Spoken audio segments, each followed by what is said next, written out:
Let me tell you something. It's the WC, man. Here with another video. Y'all see the title of the video. Why I stayed quiet about the passing of Hulk Hogan. Now, y'all ready for this video? Are you ready for this video? If you are, like, comment, and subscribe. Do that real quick. All right? Go ahead, do it. Because you're not going to hear too many people on YouTube give you this perspective. Let me say this real quick.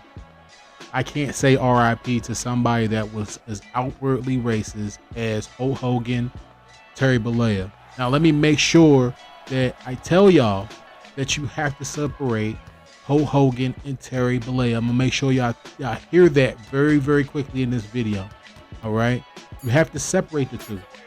Hulk Hogan is a generational talent that if it wasn't for him, there wouldn't have been a whole bunch of people that y'all see on TV, or if y'all seen him on TV in the past.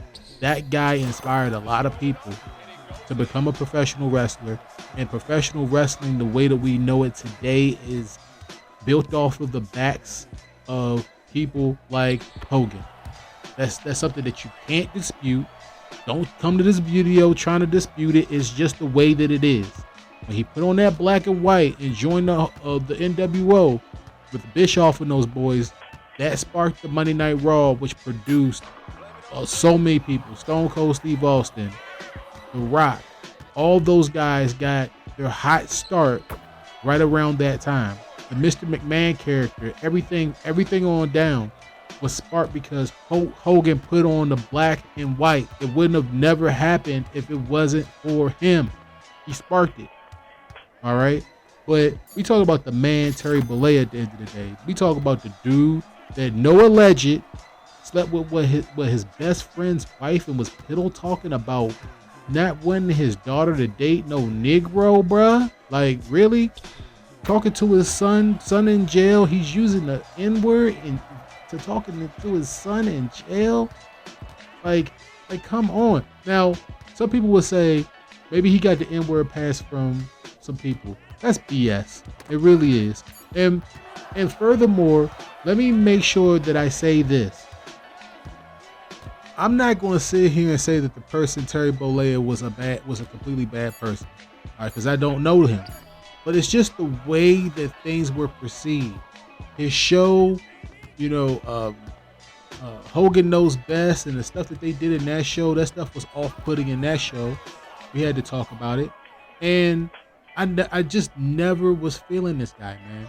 Booker T calling him an N-word. We coming for you. You know what I'm saying? Like, I ain't gonna say it in this video because I want people to actually watch it. But like, there's so many different instances of the N-word use with this guy, and there's just so much controversy wrapped around this guy. And you can't separate the two. You can't separate the icon, the wrestling icon, from the guy who looks like he uses the word damn near every day. That's the way that it came off. He just casually said it like it was nothing. You understand what I'm trying to say? People will sit there and say, oh, this is a video about the N-word. Well, damn straight. Because if you look on the flip side, let's just use Tony Soprano as an example. You don't go around the Sopranos and their family talking blankety blank if you're not one of them. So what makes people feel as though that they can say that word about me and my people without being one of us?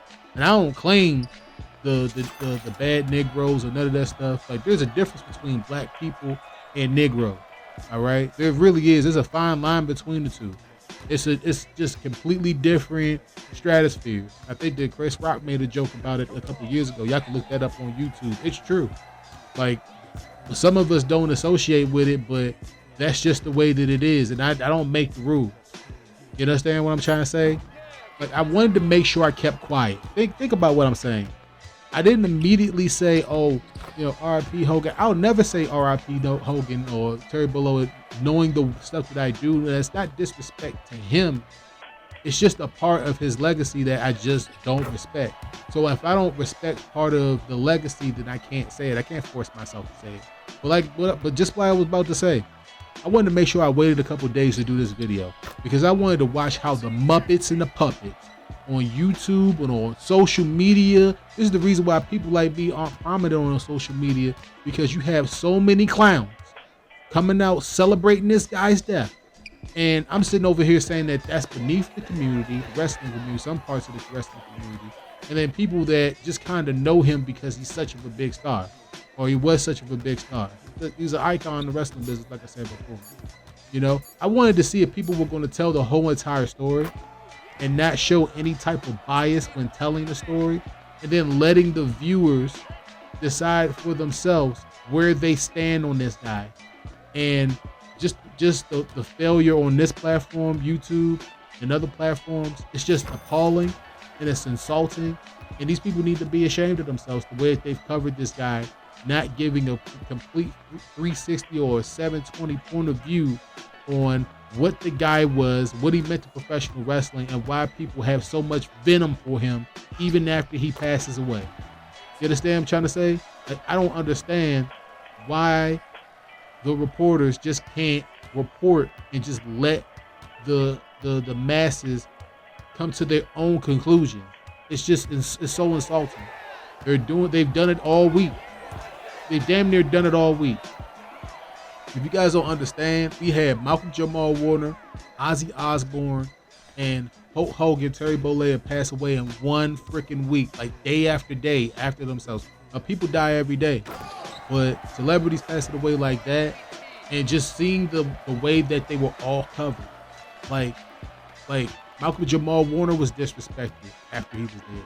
I had seen nothing bad about Ozzy Osbourne or Hulk Hogan into the media. I ain't say nothing bad about Ozzy, and if there's something out there that's bad about Ozzy, I gotta go out there and look. But I just don't like the way that the media covered these stories, these guys passing away and their legacy. I just don't like it. I hate it. But I love you. It's the WC. Like I said, I can like, I can comment, I can subscribe, or you can do none of that stuff. Doesn't matter. I just want people to view this video and just see it from a different point of view, because like I'm telling y'all right now, I will never stop doing YouTube because I have to be here to keep the clowns in check. Because if I don't, they're going to run wild, and then everybody's going to think that they speak for us. They don't. I love you guys. Peace.